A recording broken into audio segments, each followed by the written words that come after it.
Well, the Mammoth Lakes Town Council will be conducting a special workshop regarding the Mammoth Lakes Yosemite Airport. That is scheduled for this Wednesday, Suite Z, Minaret Village Mall, starting at 4:30 p.m.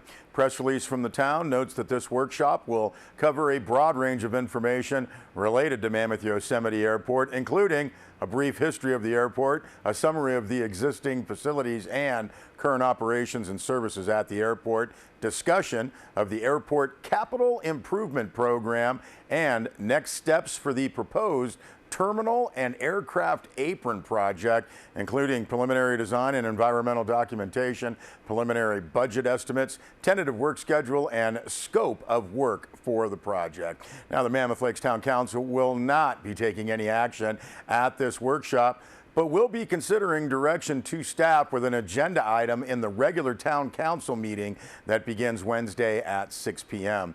Press release notes this workshop provides the opportunity for interested community members to learn more about the process the town is taking to construct a new airport terminal and aircraft apron in the next several years. This meeting can also be viewed online, live, or anytime on the town's website, mammothlakesgranicus.com.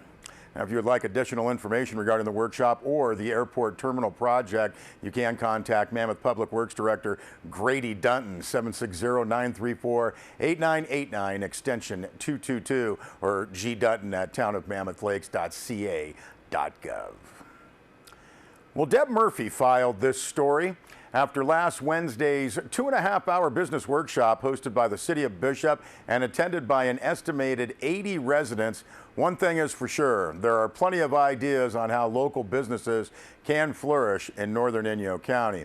Bishop City Administrator Jim Tatum started the session with a simple question: what are the biggest concerns in Bishop's business community?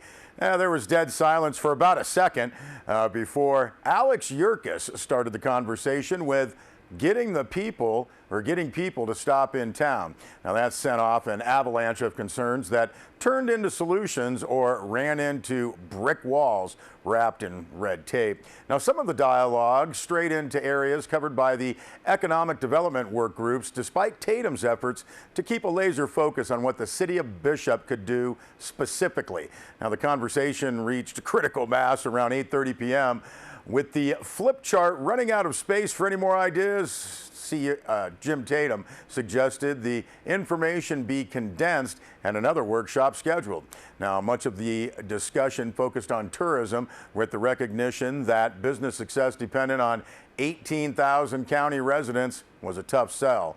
Alex Yurkis suggested themed directional signs to encourage U.S. Highway 395 travelers to stop. For instance, Yurkis asked, does anybody know if there's a sign on Main Street for the dog park?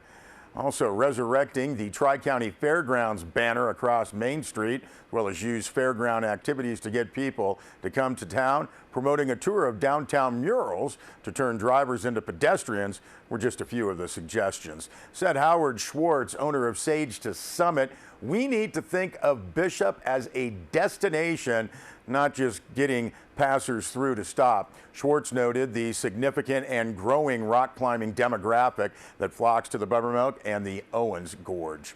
Now, right after getting people to stop in town was where they are going to park their cars. Tatum reported that the City of Bishop just completed the first phase of its parking study. The goals are consistency, and the distance to Main Street determines the length of parking time. There's almost some kind of anomaly on every block, Tatum said.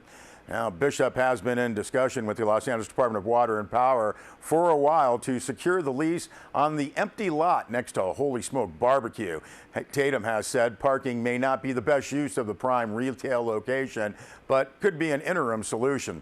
Another possibility is ongoing conversations to open up the parking at the former Kmart location, in part to meet the need for RV parking. Now, the empty Kmart structure was also a focus of concern. There was no lack of what to do with the building: an adventure center, big motel, and a nice restaurant complex, kids activity center complete with a roller rink. According to Tatum, that building is leased by Vons. Now, another bureaucratic block wall was brought up by Mike Allen of Allen Outdoor. LADWP has revised its leases, now bidding out the property every 5 years, and that's a big disincentive to any kind of business investment. In addition, Allen explained that the lease could not be changed during the term. If we had started our U-Haul rentals under the new leases, Allen said, we wouldn't have been able to. Tatum said he was aware of the issue and the problem was worth its own meeting. Now, a very literal roadblock to signage and street banners is the fact that most of those would be within the Caltrans right-of-way and under what were described as stringent regulations. Now, despite what seem like insurmountable obstacles, the ideas and reports of ongoing efforts kept coming. The Paiute Palace is doing surveys to see who's here and why, where they are going, and where did they come from. Social media participation, cell phone apps, city facade improvement loans in the $15,000 to $20,000 range, zoning ordinances that encourage business startups. Now, perhaps the best indicator of improvement for the business community was the fact that attendees at Wednesday's meeting actually signed up for more workshops.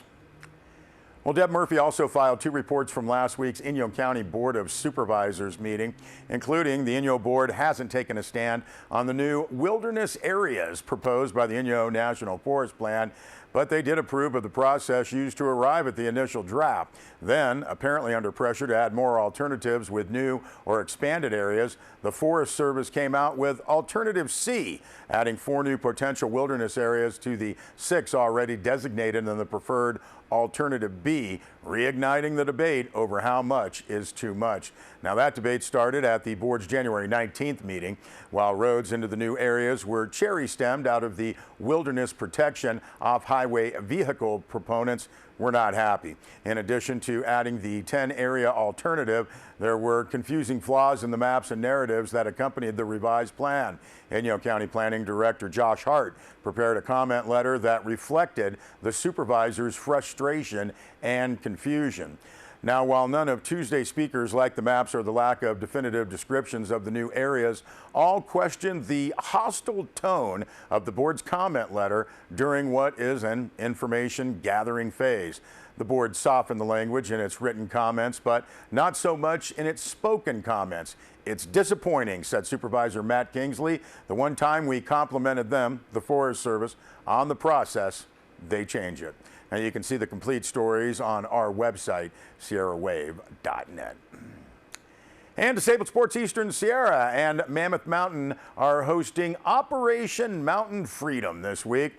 And this is the 9th consecutive year Disabled Sports Eastern Sierra and Mammoth Mountain Ski Area are hosting Wounded Warriors. Operation Mountain Freedom began today and will run through Friday. Disabled Sports Eastern Sierra expects to have over 40 participants, including veterans, active duty, injured, ill, or wounded, servicemen and women, spouses, and staff from all across the country. Now, these participants have opportunities to enjoy adaptive winter sports, alpine skiing, Nordic skiing, snowboarding, and more.